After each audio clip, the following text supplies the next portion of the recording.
Assalamualaikum warahmatullahi wabarakatuh. Hello everybody. How's life today? Well, I really hope that you are all healthy and happy. Okay, students, in this occasion, we are going to review what we have discussed so far, that is about report text. Jadi, kita akan mereview tentang apa itu text report. Nah, kita lihat memahami text report, understanding text report. Kita mulai dari definisinya, definition of report text.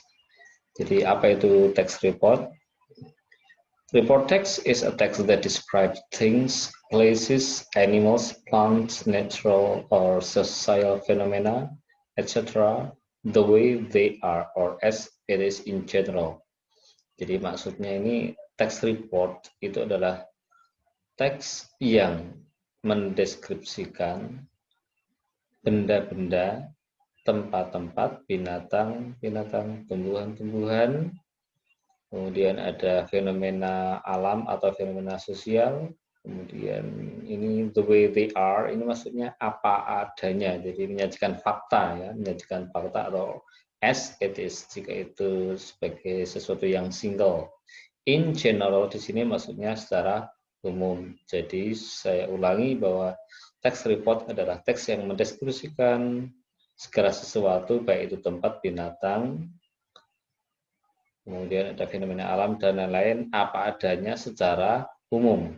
Ya, kemudian social function atau purpose atau tujuan. Ya, tujuan dari text report adalah yang pertama ini secara umum ya, ini yang paling sering itu adalah to describe or tell information, ya, mendeskripsikan atau menyampaikan informasi tentang things, ya, tentang places, tentang animals, plants, natural or social phenomena, or events in general. Jadi ada juga events di sini mungkin seperti kegiatan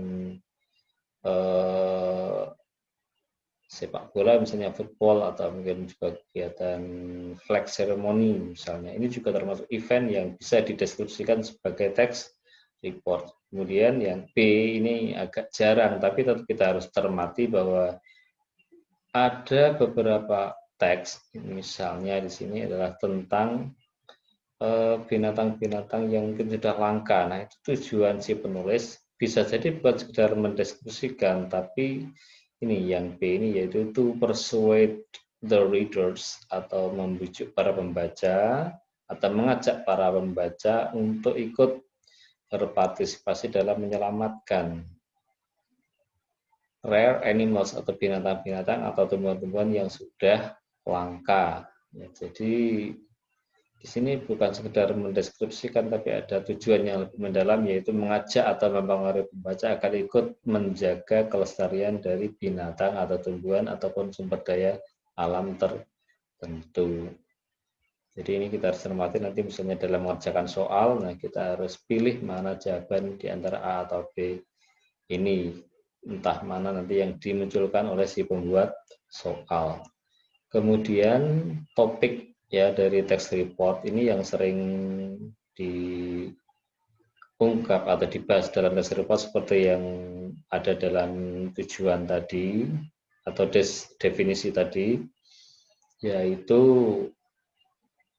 text report atau report text usually describes things, ya, biasa mendeskripsikan misalnya device, peralatan, kemudian ada TV, ya, ada komputer, handphone, dan lain-lain. Itu contoh untuk yang device. Kemudian yang plant, banyak ada cactus, ada mangrove, dan seterusnya. Kemudian ada animal, ya, untuk animal ini ada misalnya octopus, bee, etc. Kemudian yang place, tempat, ini ada library, museum, etc. Kemudian yang natural phenomenon ini ada earthquake, ada tornado, atau mungkin social phenomenon. Ini ada seperti bullying, ada vaping, dan seterusnya ya.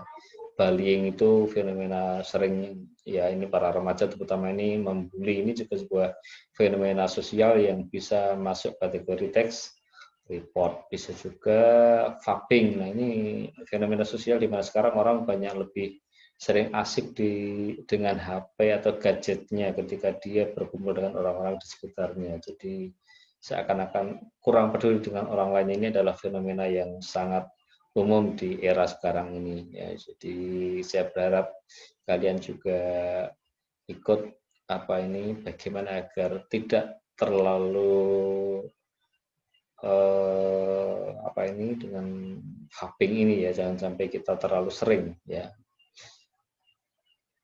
Kemudian ada events, activities, ini mungkin football, flag ceremony dan lain-lain. And then generic structure-nya, yang pertama general classification. This part gives brief information or definition about the subject. Jadi ini memberi informasi brief. Brief di sini maksudnya ringkas. Kemudian ada bisa juga berupa definisi. Definisi dari sesuatu, misalnya alat. Pada contoh tadi misalnya televisi. Televisi is bla bla bla, atau television is a source of information, atau mungkin handphone is a communication device. Ini adalah salah satu bentuk definisi. Kemudian description, ini bagian ini gives facts, ya, mengungkapkan atau memberikan fakta-fakta, or describes atau mendeskripsikan the feature of the subject.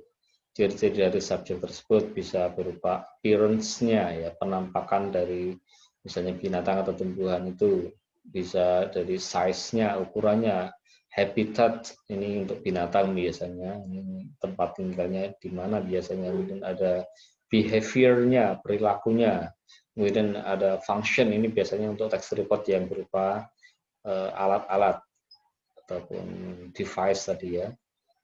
Kemudian the language features, ya, ciri-ciri kebahasaan dari text report adalah yang pertama ini using general nouns, ya, menggunakan kata benda secara umum, misalnya penguin. Nah, contoh yang kedua ini cat, ya, saya beri warna biru untuk memberi perhatian khusus pada atau menekankan pada contoh ini, di mana cat ini kan sangat umum. Beda kalau teksnya itu my cat. Ya. Kalau teksnya itu my cat, judulnya atau temanya tentang my cat yang artinya kucingku, itu sudah bukan teks report lagi, itu menjadi teks deskriptif, karena perbedaannya atau the difference between text report and descriptive is that report is describing something in general, while descriptive is describing something in particular atau secara khusus. Jadi harus dicermati, jangan sampai kita salah dalam memahami. Kalau kita berbicara secara khusus, itu akan menjadi teks deskriptif. Kemudian ini yang kedua, contoh ciri kebahasaan yang kedua adalah using relating verb, ya, seperti crocodile is dangerous reptile. Ini penggunaan is, are, ini sering digunakan dalam kalimat yang definisi atau general classification dari teks report maupun penjelasan-penjelasan dalam deskripsinya juga banyak menggunakan is atau are, ya, untuk penggunaan relating verb. Kemudian ada action verb, ini untuk describing the characteristic, mendeskripsikan karakteristik atau mungkin behavior-nya dari binatang tertentu, misalnya crocodile usually eat meat, ya. Pada crocodile usually eat meat, buaya biasa memakan daging. Kemudian contoh yang kedua, they can swim, mereka bisa berenang. Ini kan menunjukkan perilaku, ya, karakteristik dari binatang tersebut bahwa dia bisa berenang. Ini adalah salah satu contohnya saja. Kemudian yang ketiga, ya, features dari atau ciri kebahasaan dari text report adalah menggunakan simple present tense to state something, untuk menyatakan sesuatu secara umum, atau kebenaran yang bersifat umum atau fakta ilmiah. Contohnya Komodo is reptile. Komodo adalah reptile, ini kan kebenaran yang bersifat umum diakui di seluruh dunia dimanapun berada. Penguins live in Antarctic, ini adalah juga fakta yang juga merupakan fakta ilmiah. Ini jadi tenses ini adalah, maaf, untuk simple present tense ini yang sering digunakan dalam text report, ya hampir sama dengan deskriptif, hanya bedanya kalau tadi deskriptif itu secara khusus, kalau report itu secara umum, tapi ciri kebahasaannya sama untuk dari unsur bahasanya, yaitu menggunakan simple present tense. Nah, sekarang contoh ini ya, ada text report tentang penguin. Ini bagian yang pertama, bagian atas. Ini penguins are aquatic animal. Ini merupakan general classification-nya, ya, kalimat yang berupa general classification. Ini memang biasanya di awal paragraf pertama, ya, di awal paragraf pertama itu merupakan general classification dari text report. Kemudian berikutnya paragraf kedua ketiga ini sudah menjelaskan secara rinci, ya, secara detail, bisa karakteristik dalam contoh ini. Kemudian yang paragraf 3 ini adalah habits atau kebiasaan dari binatang penguin ini. Nah, sekarang kita lihat ada contoh teks berikutnya. Ya, kita lihat di sini. Kalian bisa baca sekilas. Ya, tidak harus secara detail. Secara sekilas kita lihat paragraf pertama diawali dengan elephants are the largest land animals. Seperti saya sampaikan tadi, kalimat pertama di paragraf pertama biasanya merupakan general classification dari teks tersebut.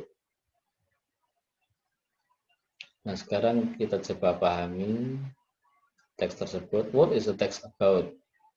What does the text tell us about? Ini pertanyaan yang sama, ya, maknanya, hanya kalimatnya saja yang berbeda. Yang intinya menanyakan secara umum tentang apa toh teks ini. Nah, karena ini kan nggak ada judul, ya, tidak ada judulnya, maka kita perlu membaca dengan melihat mana kata-kata yang banyak muncul, itu kita akan terbantu untuk menentukan apa isi teks tersebut. Nah, kalau kita lihat di sini kata yang banyak muncul kan kata elephants, ini paragraf kedua juga elephants, paragraf ketiga juga masih berbicara tentang elephants. Maka dengan kita melihat kata tersebut bisa kita simpulkan bahwa teks ini adalah tentang apa? Ya, apa jawabannya? Kita lihat, yaitu tentang elephants in general, ya. Elephants in general, atau binatang gajah secara umum, ya, bukan secara khusus. Beda kalau misalnya kemarin saya melihat seekor gajah. Yesterday I saw an elephant in a zoo. Kemarin saya melihat seekor gajah, kemudian saya mendeskripsikan gajah tersebut, itu nanti akan menjadi teks deskriptif, ya, bukan report lagi karena itu sangat khusus. Tapi dalam hal ini tidak berbicara gajah secara khusus, tapi secara umum. Nah, kemudian kita coba memahami paragraf sekilas. Paragraf 1, ya, kita lihat tentang apa paragraf 1 ini. Seperti saya sebutkan tadi, yang pertama biasanya ini adalah merupakan, ya, general classification-nya, yang saya garis bawah ini adalah general classification-nya. Kemudian paragraf 2, ya, the second paragraph, ini kita lihat tentang apa di sini, ya. Di sini kalimat pertama dari paragraf itu biasanya kan merupakan topik atau main idea dari paragraf tersebut. Untuk mengetahui isi suatu paragraf biasanya kita bisa melihat dari kalimat pertama dari paragraf tersebut. Nah, kalimat pertama ini adalah tentang two species of elephants. Ya, jadi kalau ditanya tentang apa paragraf kedua, tentu saja di sini kita bisa membaca paragraf pertama, kalimat pertama dari paragraf tersebut, yaitu tentang two species of elephant, yaitu Asian elephant dan ya African elephant. Jadi tentang apa paragraf 2, yaitu tentang two species of elephants. Kemudian paragraf 3 tentang apa? Ya, kita lihat. African elephants live in Saharan Afrika, Sub-Saharan Afrika. Kemudian ada juga kalimat Asian elephants live in Nepal, India, and Southeast Asia, in scrub forest and rainforest. Nah, di sini kalimat-kalimat yang saya blok warna biru ini kan semua menggunakan verb live yang artinya tinggal. Nah, di sini kalimat yang pertama ini African elephant live, tinggal di bla bla bla. Kemudian kalimat yang berikutnya ini yang suka saya blok warna biru, Asian elephants live. Nah, ini kan tentang tinggalnya. Kalau kita ditanya tentang apa paragraf tersebut, karena ini kalimatnya adalah tentang di mana binatang tersebut tinggal, maka kita bisa menjawab bahwa the third paragraph atau paragraf ketiga itu adalah tentang habitat of the elephant, habitat dari binatang gajah. Nah, sekarang kalau kita ditanya apa fungsi sosial dari teks tersebut, untuk menanyakan fungsi sosial atau tujuan dari teks tersebut, biasanya pertanyaannya bisa berbeda-beda ya, tapi intinya sama. Yang pertama bisa what is the social function of the text, atau what is the purpose of the text. Bisa juga what is the text written to, ya. Bisa juga why does the writer write the text. Yang kedua, kalimat yang kedua ini untuk apa teks tersebut ditulis. Yang ketiga ini mengapa penulis menulis teks tersebut. Kemudian yang keempat ini what is the text intended to, ditujukan untuk apa teks tersebut. Kemudian yang kelima what is the writer's intention, apa tujuan atau maksud penulis dalam menulis teks tersebut. 5 kalimat ini berbeda-beda tapi tujuannya sama, yaitu menanyakan fungsi sosial atau purpose of the text, ya, social function or purpose of the text. Dan jawabannya tentu mendeskripsikan gajah secara umum seperti yang sudah disebut di atas tadi. Baik anak-anak sekalian, itu sekilas atau review tentang apa yang sudah kita pelajari tentang apa itu teks report. Nah, untuk minggu depan kalian bisa mencari teks-teks yang terkait dengan teks report, bisa berkelompok maksimal 4 orang, atau kalau memang karena suasananya masih pandemi ini kalian bisa juga untuk tetap menjaga protokol kesehatan dengan bekerja sendiri-sendiri. Baik anak-anak sekalian, itu saja yang bisa kita bahas hari ini. Untuk tugas nanti kalian bisa buka lewat Google Form. Well, students, it's enough for today. See you next time. Assalamualaikum warahmatullahi wabarakatuh.